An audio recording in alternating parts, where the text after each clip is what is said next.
Hi friends, ఈరోజు నేను వెన్నెలా ice cream తయారు చేస్తున్నానండి. 1/2 లీటర్ పాలు తీసుకున్నాను. కస్టర్డ్ పౌడర్ వేసి చేస్తానండి. 1/2 లీటర్ పాలు మరగబెట్టుకుందాం. ఒక 5 మినిట్స్ 10 మినిట్స్ వరకు పాలు మరిగించుకోవాలండి.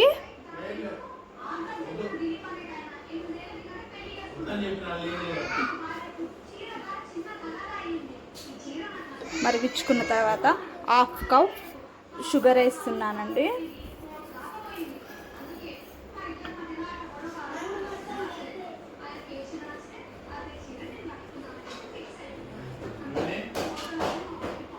మూడు స్పూన్ల కస్టర్డ్ పౌడర్ వేస్తున్నానండి. ఇందులో పాలు కలుపుకుందాం. 3 స్పూన్ల పాలు కలుపుతున్నానండి. ఇందులో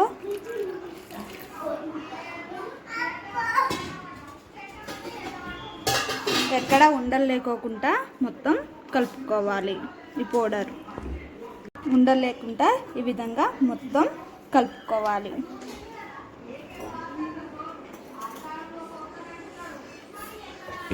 ముందుగా కాగబెట్టుకున్న ఈ పాలల్లో ఇది కలుపుకోవాలి. గట్టి కొంచెం దగ్గర పడేంత వరకు కలుపుకోవాలి.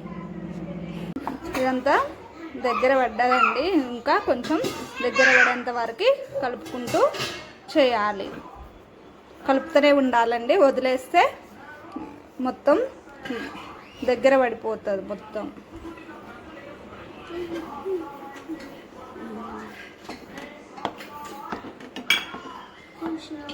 ఇంకా 3 మినిట్స్ వరకు ఇట్లా కలుపుతూ ఉడికించుకోవాలండి. కలపకపోతే గట్టిగా అయిపోతుంది. ఇట్లా కలుపుతూ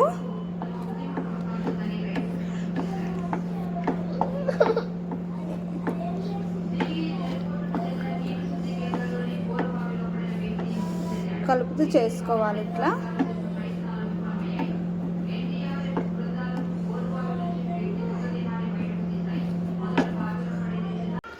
మొత్తం దగ్గరకు వచ్చేసిందండి. ఇప్పుడు స్టవ్ ఆఫ్ చేసుకొని చల్లారబెట్టుకుందాం.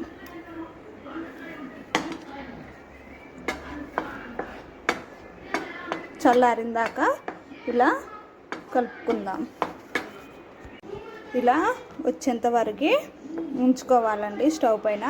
చల్లారబెట్టుకునేటప్పుడు కూడా ఇలా వదిలేస్తే గట్టిగా అయిపోతుందండి. కలుపుతూ చల్లారబెట్టుకోవాలి. చూడండి ఒకసారి.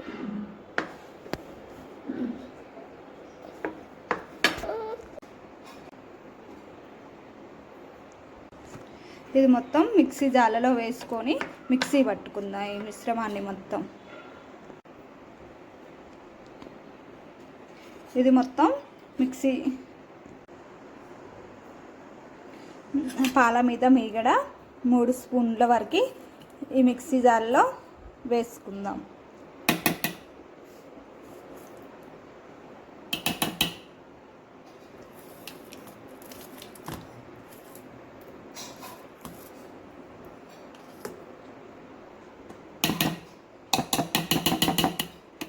ఇదంతా మిక్సీ పట్టుకుందాం. ఇప్పుడు ఇదంతా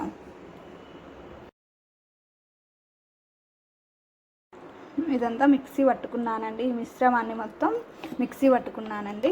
ఇప్పుడు ఈ గిన్నెలోకి ట్రాన్స్ఫర్ చేద్దాం. ఇది 4-5 గంటలు డీప్ ఫ్రిడ్జ్లో పెట్టుకోవాలండి.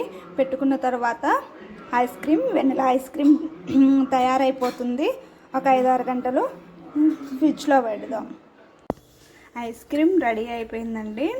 నాకైతే ఐస్ క్రీమ్ చాలా బాగా వచ్చిందండి. లైక్ చేయండి, షేర్ చేయండి, సబ్స్క్రైబ్ చేయండి. Thank you for watching. Bye.